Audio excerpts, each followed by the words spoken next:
علاش ما كنحملوش الملل واخا غادي يخلينا نكونوا منتجين في هذا العصر ديال السرعه وديال السوشيال ميديا.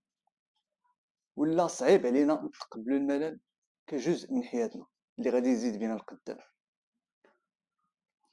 قبل ما نبداو نتعمقوا في هذا الموضوع هذا، انا محمد اوتم، مهتم اي حاجه متعلقه بالبروداكتيفيتي ونيورو ساينس.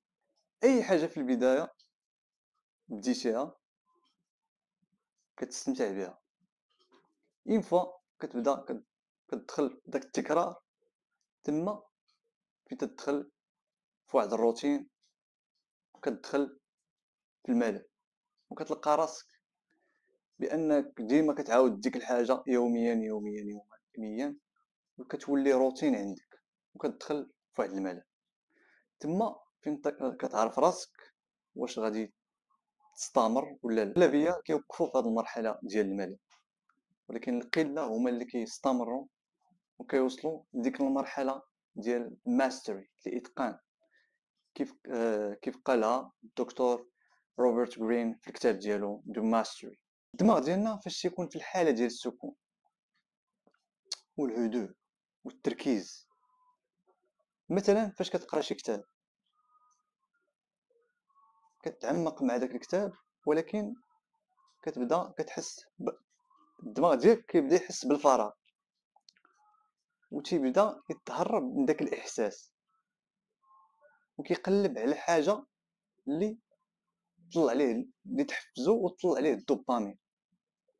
مثلا انه يمشي يهز التليفون وبدا يسكرولي في السوشيال ميديا، او انه يلعب شي لعبه، او انه يتلاقى مع الاصدقاء ديالو باش انه يتهرب من ديك المرحله تيكون فيها اللي هي المرحله ديال الملل. الملل هو امتحان ديال الصبر ديالك، الاغلبيه كيهربوا منه، ولكن الناس اللي كيتقبلوه وكيخليوه واحد الجزء من حياتهم هما اللي كيوليو منتجين ومبدعين اكثر.